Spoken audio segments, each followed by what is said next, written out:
Let's take a look at the design of our grant table. Let's see what we can figure out about its size consumption of its fields. Go to Design,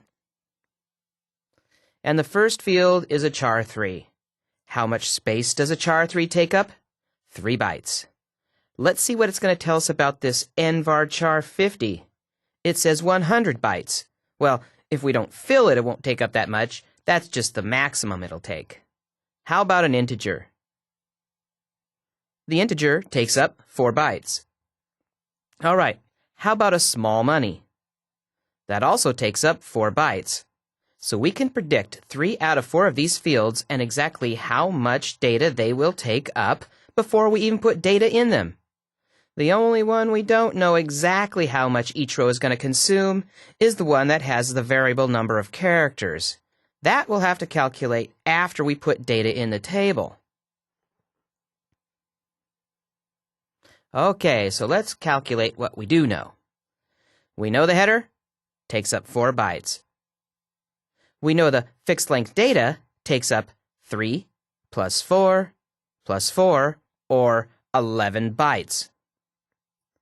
We know the variable block needs to exist. Why?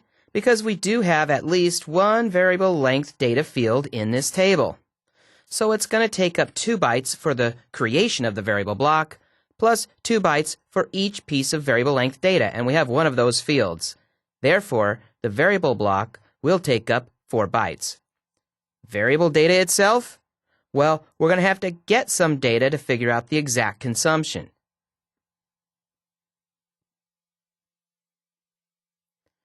So the first row takes up 4 bytes for a header, 11 bytes for its fixed length data, 4 more bytes for the variable block, and how many bytes for the actual variable length data payload? Well, 92 space per sense team is a length of 22 characters. Since it's an Unicode nvarchar, that's going to take up a total of 44 bytes. How about the row-by-row consumption of the employee table? This is in the JProCode database. Let's take a look. We know the header takes up 4 bytes. How about our fixed-length data? Well, an int takes up 4 bytes. First name and last name, that's variable data, so we don't know that yet.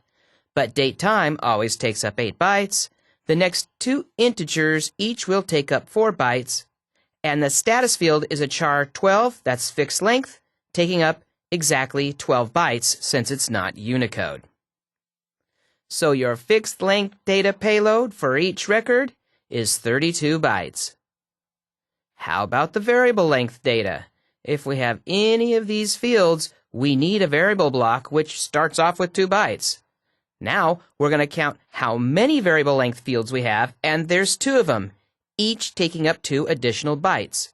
Therefore, the variable block here takes up 6 bytes. Without even looking at the data in the table, we figured out several pieces of its actual data consumption, as you can see here. Well, how much data is it actually taking up? Well, we've got to look at the data in the variable length fields to get that final piece of the puzzle. In this record, last name has 5 characters, Adams, A-D-A-M-S. Are we taking up 1 byte per character or 2? Well, since it's a varchar, it's 1 byte per character, so this will add 5 bytes of storage to the last name field. How about first name? There's 4 letters in the name Alex. That'll take up an additional 4 bytes. Therefore, we have 9 bytes of data consumption in our variable data block. The first record of the employee table appears to be taking up a total of 51 bytes.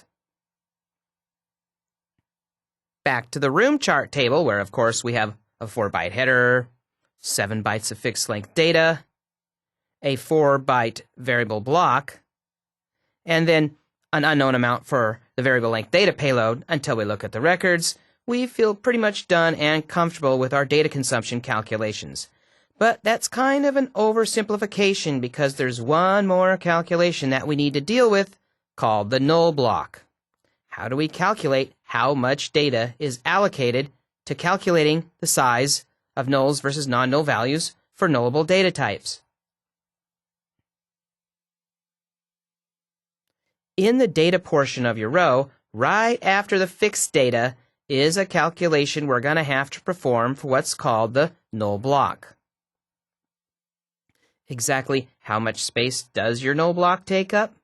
Well, you've got to ask, how many fields do I have that are nullable?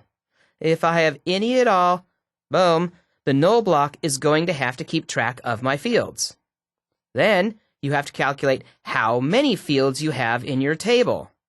If you have anywhere between 1 to 8 fields, that takes up another byte. Every 8 fields takes up another byte. Therefore, if you had 9 fields, you would be taking up 2 bytes. In this example, we have a total of 3 fields. It takes up a total of another byte. Therefore, the NullBlock in this example takes up exactly 3 bytes.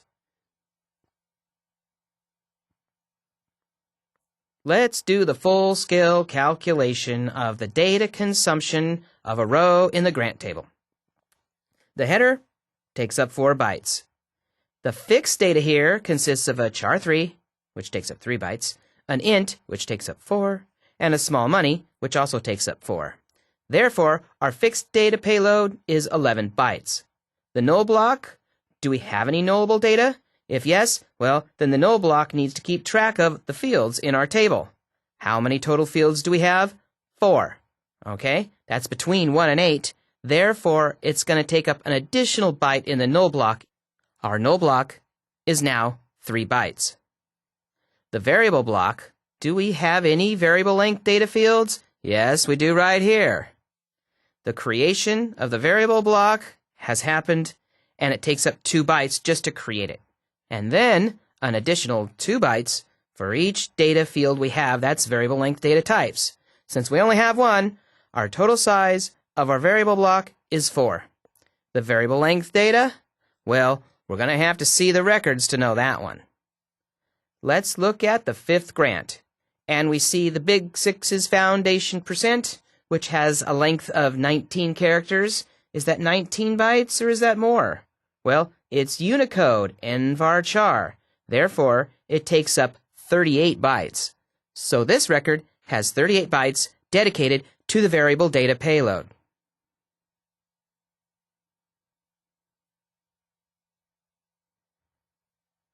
Let's run through one more practice example. Let's look at the design of the employee table. The header, 4 bytes.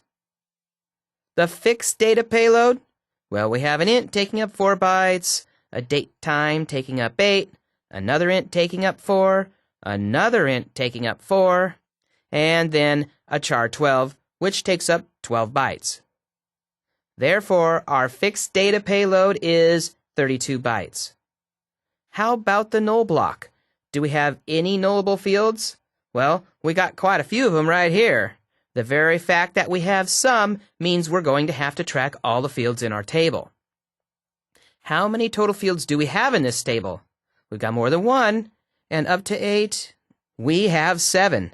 Okay, an additional byte added to the 2-byte NullBlock. Therefore, the NullBlock takes up 3 bytes. How about the variable block? Do we have any variable length data fields? Yep, we got 2. The fact that we have any means that the variable block was created with 2 bytes. Then we count the number of variable fields, and there's 2 of them, each taking up 2 more bytes. Therefore, 2 plus 4 is 6, or 6 bytes is dedicated to the variable block. By now, you certainly know, to calculate the variable data payload, we actually need to look at one of the rows. Let's look at row number 4. Last name, Kenson. It's 7 letters long. It's a regular varchar, therefore that takes up 7 bytes. David is 5 letters long. A length of 5 takes up 5 bytes in a varchar. Therefore, our variable data payload is 12 bytes for this record. Here is a zoom-in of Lab 3.2 Skill Check 1. Based on the following table design, and the following row population in the table, calculate the header, fixed data, NullBlock, variable block, and variable length data payloads for rows 1 through 5.